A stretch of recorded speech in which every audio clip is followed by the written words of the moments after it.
فحنا دارنا وطن تمخلا کتاب او قلم د کابل ښار د ښوونځیو د ساینس توري او ساینسي پروژو ممتاز زده کوونکي وستایل شول. د ساینس توري او ساینسي پروژو هغه علمي سیالۍ چې څه موده مخکې د کابل ښار پوهنې ریاست لخوا د رسمي او خصوصي ښوونځیو د زده کوونکو ترمنځ په لاره اچول شوې وې، نن یې ممتاز زده کوونکي د پوهنې مسؤلینو له لوري د یو لړ پرتمینو مراسمو په ترڅ کې وستایل شول. په یادو مراسمو کې د پوهنې وزارت د کیفیت تضمین معین الحاج مولوي عبدالخالق صادق، د کابل ښار پوهنې رئیس قاري عبدالباسط حقانی، د ښوونیزو ناحیو آمرینو، د رسمي او خصوصي ښوونځیو مسؤلینو او زده کوونکو ګډون درلود. غونډه د قرآن کریم د څو مبارکو آیتونو په تلاوت سره پیل شوه. ورپسې د کابل ښار پوهنې رئیس په خپله پرانیستونکې وینا کې میلمنو ته د ښه راغلاست ترڅنګ د یادې علمي غونډې په تړاو ګډونوالو ته مفصل معلومات وړاندې کړل. اولین برنامه ما و شما برنامه امتحان رقابتی سیرت النبی صلی الله علیه و سلم که در بعض حوزه های تعلیمی به پایان رسیده و در بعضی جریان دارد. دویم برنامه ما و شما تحت عنوان امتحان رقابتی ستاره ساینس که او هم الحمدلله برنامه ستاره ساینس به خیر و سلامتی به پایان رسیده که در همه مکاتب از شاگردان امتحان گرفته شد. در مرحله دوم در حوزه های تعلیمی و در مرحله سوم 71 تن از شاگردای عزیز ما، آن شاگردانی که نمرات بلند گرفته بود، همین تالار از آنها امتحان گرفته شد،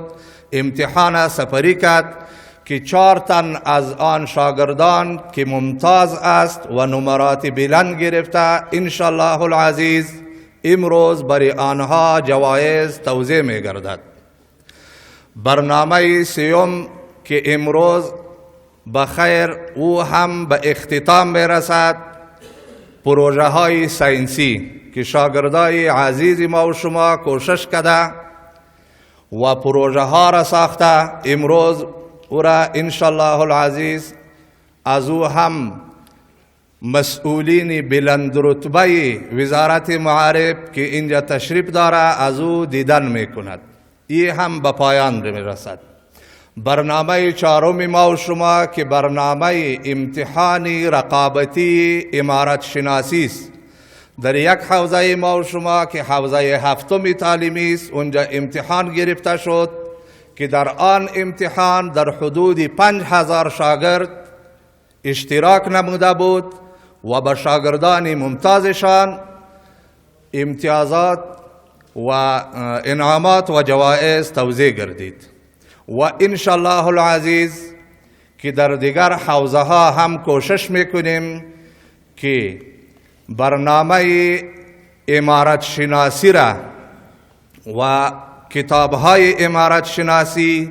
در هر مکتب به شاگردان توزیع گردد و در حوزه های تعلیمی از آنها امتحان اخذ می گردد.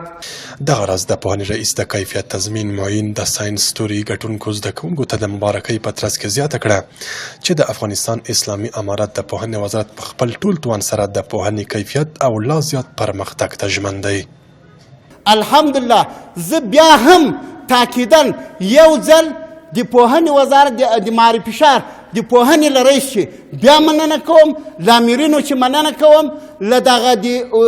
تعلیمي حوزو 14 تعلیمي حوزو له امرینو او د مکاتبو له مدیرانو چې مننه کوو چې خپل شاګردان یې دغسې روزلي او هغه په ښو درجو باندې دلته کامیاب شوي او دې مقام ته راغلي. او د معرفي شهر رئیس محترم رئیس صاحب هغوی ته د غونډې زمینه برابر کړي، هغوی ته د مجلس زمینه برابر کړي، هغوی ته د حوصله افزایي زمینه برابر کړي. ګورئ دا تنه دا زه تحدیث بنعمت درته وایم په دې زه خوشحاله یم که زه راولاړ سم د یو مکتب چوکیدار سم که زه راولاړ سم د مکتب ملازم سم زه به د دې ملت خدمت کوم زه به د دې ولس خدمت کوم زه به د عصري علومو خدمت کوم زه به دا کوشش کوم چې د هغوی کیفیت برابر شي د هغوی کیفیت تضمین شي د هغوی کیفیت عالي شي او هغه په ښه طریقه باندې موږ تاسې له ګاونډیانو سره مقابله وکړو دا به انشاءالله بار بار په دې کوشش کوو. د مسؤلینو په وینا دغه علمي سیالۍ د کابل ښار اړوندو ښوونځیو ترمنځ ترسره شوې چې تر ارزونې وروسته د ساینس توري په برخه کې 4 تنه ممتاز زده کوونکي وپېژندل شول